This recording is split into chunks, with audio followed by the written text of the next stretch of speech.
those entrusted with leadership positions in Africa to step up their game by translating ideas into tangible action. President Bola Tinubu gave the task at an event in Abuja on Thursday, asking leaders to stop clinging to the old habit of depending on foreign plans, saying that the continent is in dire need of leaders who would wield policy as surgical blade instead of a slogan. Represented by the Vice President, Senator Kashim Shettima, the President argued that the answers to most complex problems bedeviling Africa are no longer hidden as they are generated in seconds, stressing the need for a generation of Africans who recognize that Pan-Africanism must be rooted in actionable sovereignty. The Green Chamber has directed the Standards Organization of Nigeria (SON) and the Nigeria Customs Service to implement strict measures ensuring that only unexpired and high-quality gas cylinders are imported into the country. The resolution followed the adoption of a motion by Honorable Aderemi Oseni. Honorable Oseni expressed deep concern over the rising incidence of gas explosions, which have resulted in multiple deaths, severe injuries, and the destruction of property worth billions of naira. The lawmaker also attributed the frequent explosions to the influx of expired and substandard gas cylinders and kits, which continue to enter the market due to the negligence of SOI and custom officials at the nation's ports and borders. The Ministry of Education this Friday clarified that the minister in charge, Dr. Tunji Alausa, merely proposed the introduction of a 12-year basic education system. In a statement by the Director of Press at the Federal Ministry of Education, Mrs. Folashade Burewo, the ministry emphasized that the National Council on Education would review the proposal before any final decision is made. According to her, the ministry will undertake extensive stakeholders engagement over the next 8 months, consulting education policy makers, state governments, teachers, parents, and other key players to ensure a well-informed decision. The minister, however, urged the public to disregard false claims that the JSS and SS classes have been scrapped.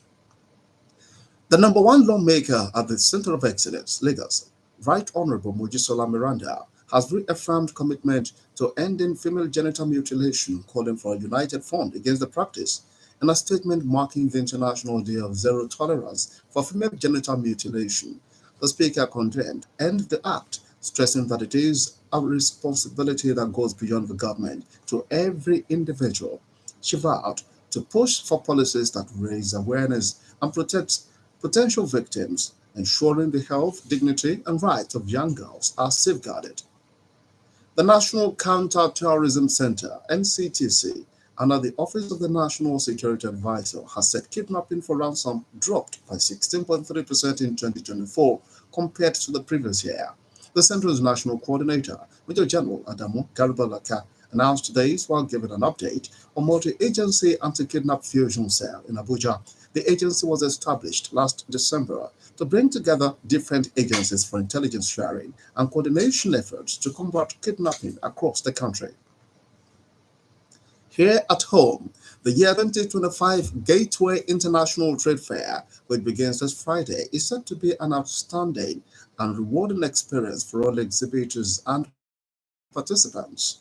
This is because the Ogun State Chamber of Commerce, Industry, Mines and Agriculture, Ogun SIMA, has lined up a lot of activities to foster meaningful engagements, including business to business, business to government, and business to consumers, among others, to boost micro, small, and medium enterprises. The president of Ogun SIMA, Lion Niyi Oshiyemi, stated this Friday at the second news conference to kickstart the 14th Gateway International Trade Fair, which will run from this Friday through Monday, 17th February, at the MKO Abiola Trade Fair Complex, Okemos and Bekuta.